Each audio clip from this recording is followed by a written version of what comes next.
एक बार की बात है, एक बालक थोड़ा सा बुखार आने लगा, माँ के साथ डॉक्टर के पास गया। उसका चेहरा उतरा हुआ और डॉक्टर साहब से रोते हुए, મને શું થઈ ગયું છે, મને સારું નથી લાગતું। डॉक्टर बड़ा प्रेम से उसके साथ, कोई बात नहीं बेटा, तुम एक गोली लोगे, मच्छर ने काटा होगा इसलिए शायद बुखार आ गया है, ठीक हो जाओगे दवाई लोगे तो। अब बच्चा एकदम से डॉक्टर से पूछता है, હું કેમ દવાઈ લઉં? મચ્છર જે કરવું એ મચ્છરને કરો, મને કેમ દવા આપો છો? आप लोग को हंसी आ रही है, वो बालक सही कह रहा है।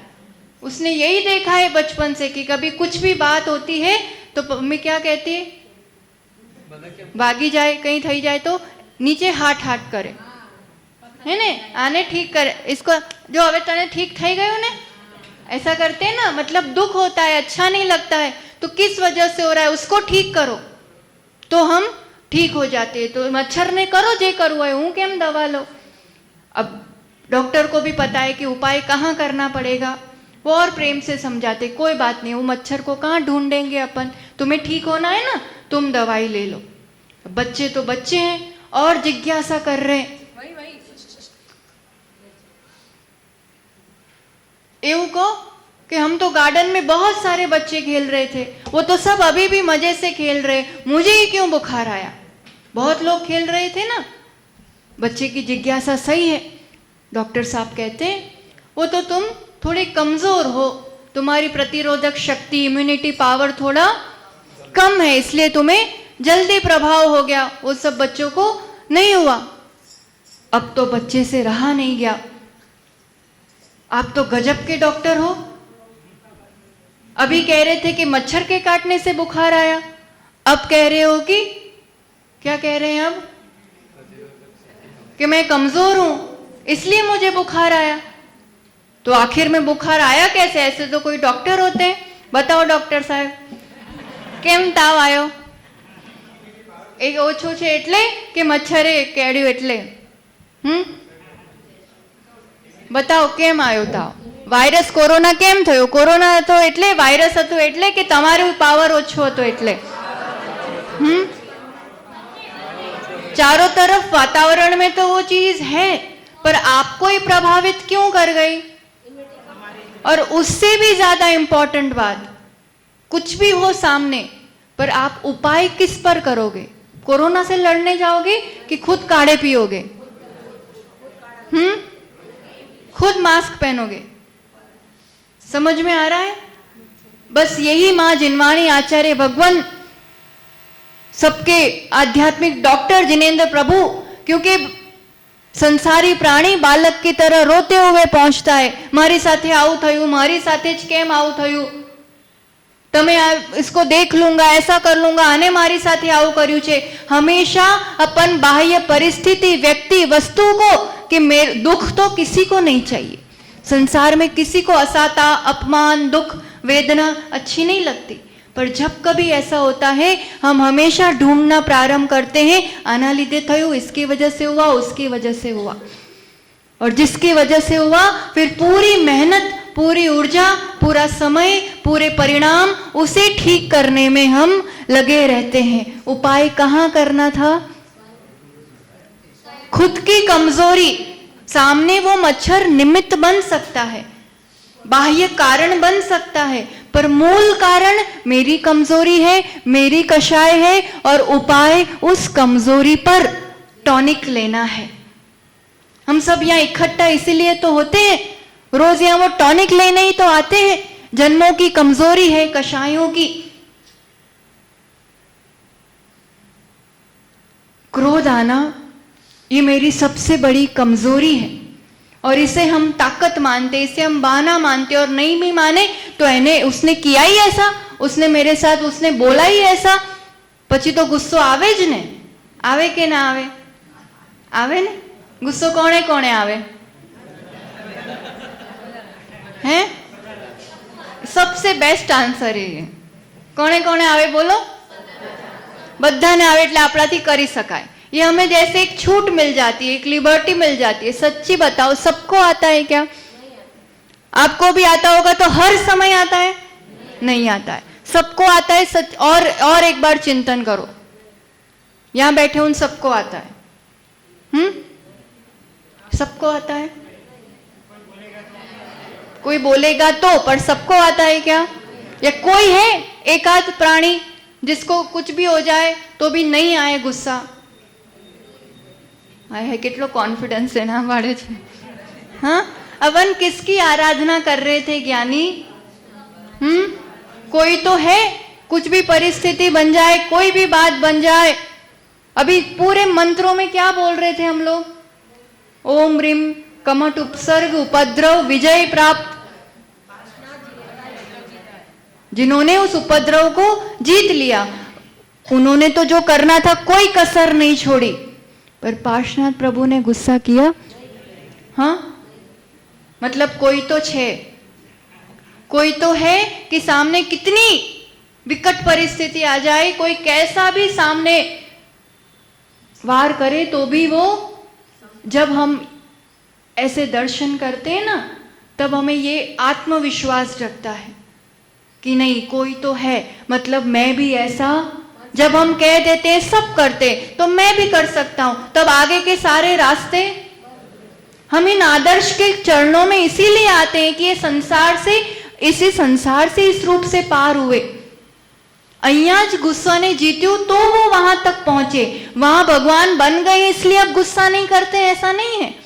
हमारे ही जैसे थे तब उन्होंने गुस्सा को जीत लिया।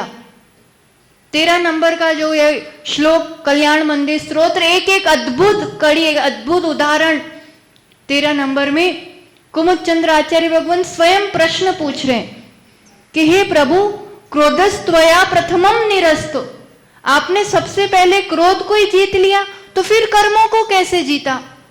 क्योंकि लोक में एक मान्यता है कि क्रोध, गुस्सो एटले पावर, गुस्सो एटले ताकत, गुस्सो एटले शान। तो आपने तो क्रोध को ही जीत लिया, तो फिर कर्मों को जीतने के लिए पावर चाहिए ना। तो वो हम पावर दूसरों को डोमिनेट करने के लिए, दूसरों पर जीतने के लिए, दूसरों को अपनी मनवाने के लिए किसको पावर मानते हैं? गुस्से को मानते हैं ना। तो इसलिए लोक में सबके लिए आचार्य भगवान ये प्रश्न भगवान से पूछ रहे कि બધા તો એવું માને છે, તો તમે તો ક્રોધને જ જીતી લીધો, તો પછી કર્મોને કેવી રીતે જીત્યા? और खुद ही समाधान दे रहे हैं कि बर्फ से, ठंडी बर्फ के कारण भी वृक्ष का घना जंगल हो तो वो जल जाया करता है। अपनी शांति, अपनी प्रेम, अपने क्षमा के बल पर भी सबको जीत लिया जाता है, और यही वास्तविक परमानेंट जीत हुआ करती है। डांट दिया, फटकार दिया, सामने वाला मान गया, वो बहुत टेम्पररी काम है। 1 साल, 2 साल, 5 साल तक मानेगा बच्चा भी, उसके बाद वो सामने होने लगेगा, मानने वाला नहीं है। और उसमें भी कभी कहीं कुछ बात बनी हो, कभी कुछ कहना सुनना हो गया हो, एकाद આપણા લિસ્ટમાં એવું હોય ને કે એનું નામ આવે, એનો ચહેરો સામે આવે, કંઈક વાત નીકળે તો આમ અણગમો થઈ જાય, ऐसा थोड़ा मन में अच्छा नहीं लगता। इस जीवन के अनुभव में ऐसा होगा, 1-2 लिस्ट में हो गए। मैं उस बात को जिंदगी भर नहीं भूलूंगा। हम गर्व करीने कहिए कि मैं आपकी बात को, ज्ञानी याद रखना, अगर अपनी धारणा में अभी तक ऐसा कुछ बैठा हुआ है तो पार्श्वनाथ का जयकारा तो कर रहे हैं, पार्श्वनाथ का अभिषेक पूजन तो कर रहे हैं, पर अभी उनके पास पहुंचे नहीं है। आदर्श है उनका जीवन।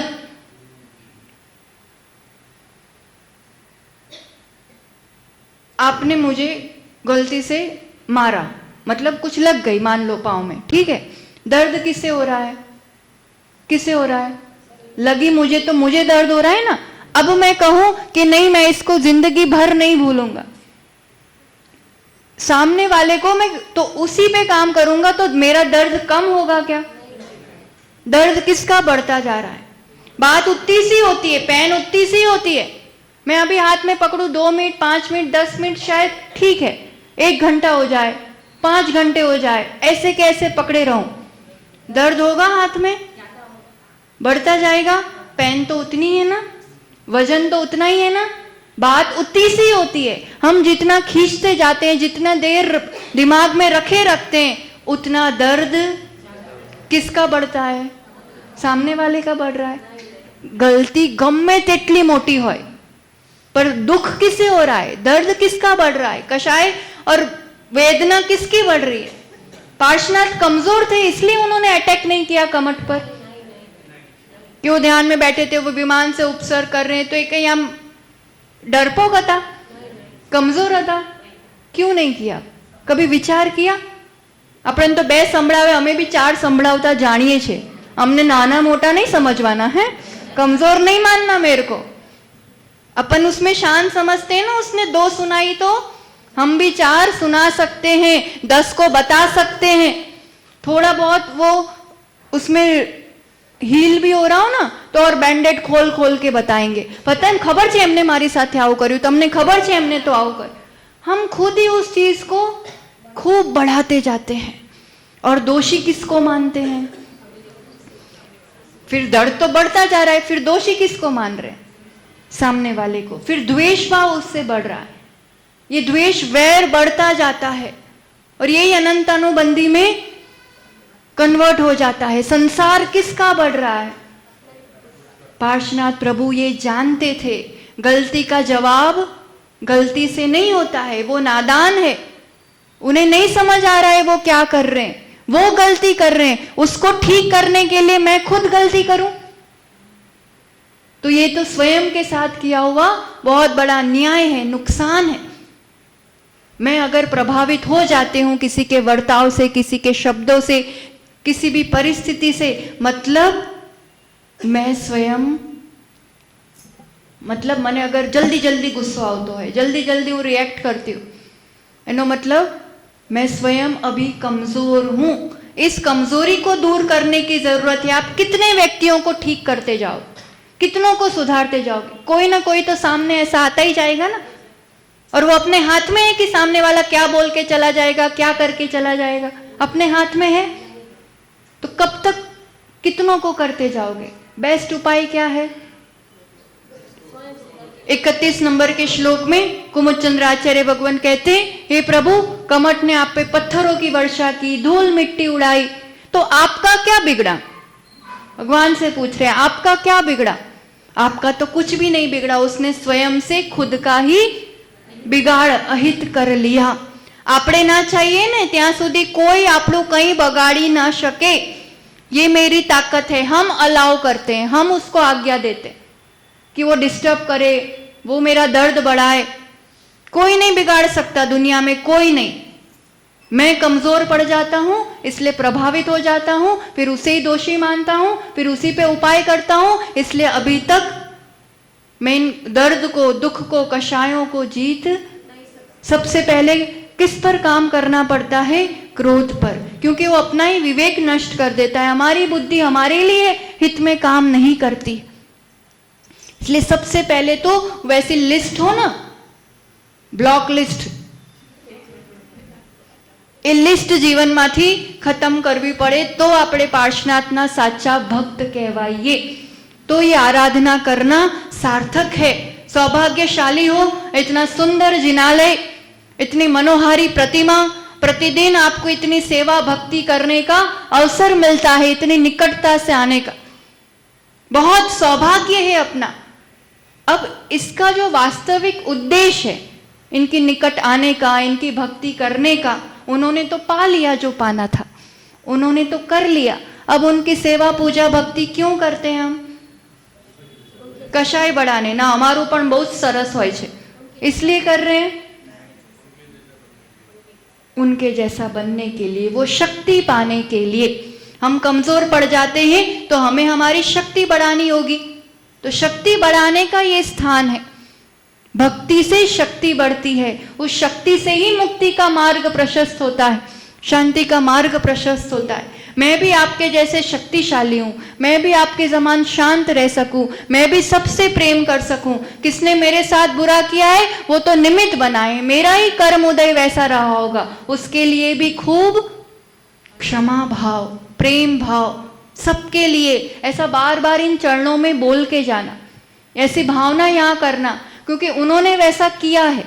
तो आप इस चरणों में जब ऐसी भावना करते हो ना, तो आपके भी हृदय में वो निर्मलता आती है, वो आपकी भी शक्ति वर्धमान होती है किसी के भी प्रति। ठीक है, उसको जो लगा, उसको जैसा लगा, उसने वैसा किया, पर मेरे ही ऐसे कुछ कर्म उदय रहे होंगे, इसलिए मेरे साथ वो वैसा निमित्त बन गए।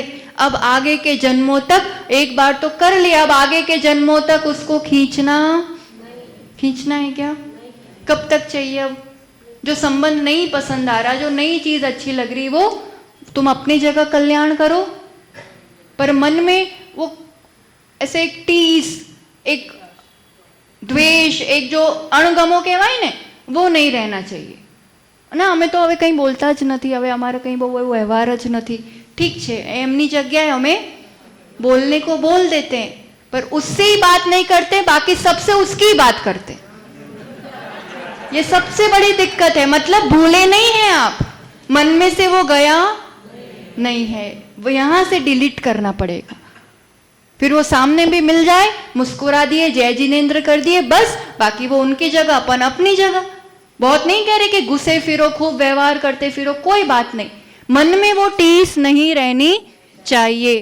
ठीक है, तो पार्श्वनाथ प्रभु की आराधना आप सबने की, यही मंगल भावना कि हम सबके भीतर कहीं ना कहीं कमजोरी जन्मों की है, एक दिन में 2 दिन में नहीं मिट जाएगी, पर शरण इतनी शक्तिशाली मिली है कि इस जन्म में हम चाहे उतना पुरुषार्थ कर सकते हैं। तो कम से कम अनंतानुबंधी वाले वैर से तो बच ही जाए। और कभी थोड़ा बहुत कहा सुनी हो जाता है, हम में भी हो जाता है, आप में भी हो सकता है। कोई भगवान तो नहीं बन गए, पर भगवान बनने के मार्ग पर चल रहे हैं, तो कभी कुछ हो गया थोड़ा बहुत, हम अच्छा ही चाहते हैं सबका, उस वजह से भी कभी कुछ कहना हो जाता है, तो क्या करेंगे फिर? कदाचित कुछ वैसा हो गया तो फिर खींचना नहीं बात को, तुरंत जितना जल्दी बने सॉरी कह देना, क्षमा बोल देना। ना काढ़े ना आवी જોઈએ सॉरी કહેવામાં उत्तम। હું કેમ કહું, એને કહેવું જોઈએ પહેલા। ભૂલ કોની હતી? गलती उसकी थी, उसको एहसास होना चाहिए, उसको कहना चाहिए, फिर मैं कहूंगा। राह नहीं જોવાની। આપણા કપડા પર સહેજ કઈ ડાઘ પડી જાય, રસ પડી જાય, નહીં હમણાં રસની સીઝન છે, માતાજી કે રસ પડી જાય, હે રસ પડી જાય। હવે કોઈ આવ્યું, તમે કંઈ ખાવા ગયા, કોઈએ સહેજ ધક્કો માર્યો ચમચીથી, પડ્યું કોના કપડા પર, હવે તું એને એમને કે હમણાં સાફ કરતું એને, चल। ऐसा कहते हैं कि अपन ही कर लेते हैं।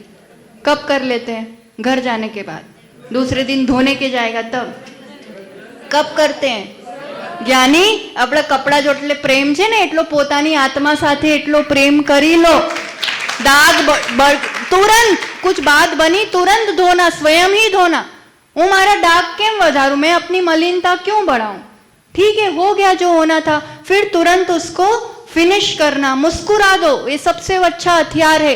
सामने वाले के मन में कुछ होगा भाई, तो भी वो सब मिट जाता है। और मुस्कुराने के लिए कोई कभी कोई दुनिया की ताकत नहीं है जो आपको मुस्कुराने से रोक सके। हम जब चाहे जितना चाहे खुश रह सकते हैं, आनंदित रह सकते हैं, शांत रह सकते हैं।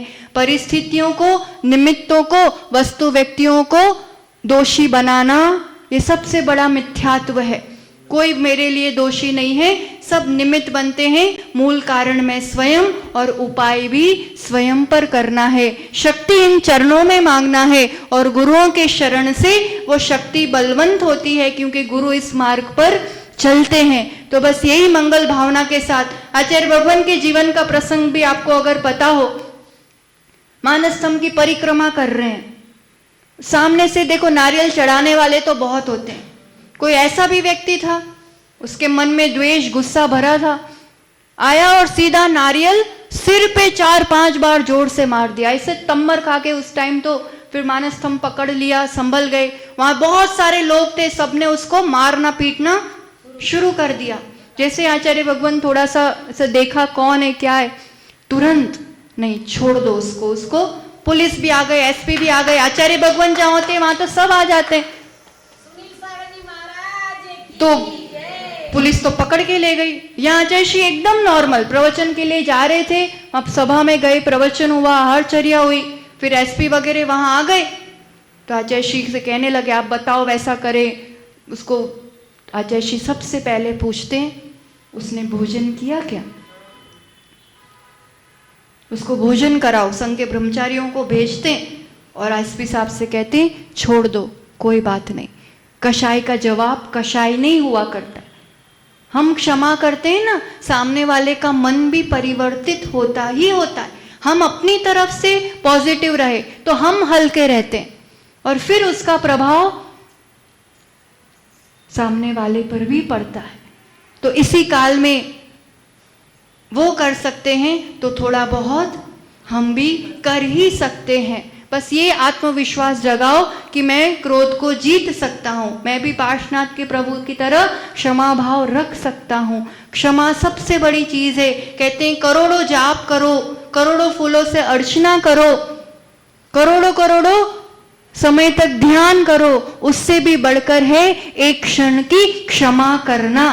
तो इन सभी पूजा आराधना का सबसे बड़ा सार और फल है हम अपने जीवन में सबके प्रति प्रेम क्षमा रखें, हम खुद शांत सहज और आनंदित रहे। ऐसी आप सबकी शक्ति बलवंत हो और आप सबको हमेशा ऐसे आपकी भक्ति आराधना बढ़ती रहे, मंदिर और भरा हरा भरा रहे और साधु संगति आप लोगों को हमेशा मिलती रहे। विशाल संघ का आगमन भी इस तरफ होना है, चूकना नहीं। आचार्य भगवान विशाल संघ के साथ इस तरफ आए तो पहले ही पहुंच जाना निमंत्रण के लिए कि कैसे भी करके उदयपुर पहुंच जाना कि नहीं तुम्हारे आज रस्ते जवानु छे और आपको हिम्मतनगर आए बिना नहीं जाना है। और जब आएंगे तब सभी मिलकर के एक साथ उनकी आराधना पड़गाहन सभी पूरी समाज अच्छे से लाभ ले। ऐसा पूरा आलस नहीं करना, इस बार बार बार जाके विशेष रूप से जितना समय मिले प्रसंग का सानिध्य प्राप्त करने का पूरा पुरुषार्थ करना और आप सबकी धर्म वृद्धि हो, निष्कषायता आपके जीवन में बढ़े और निरंतर साधुओं की संगति आपके इस जिनालय में बनी रहे। इसी मंगल भावना के साथ जय बोलो आचार्य भगवान सुनील सागर जी गुरुदेव की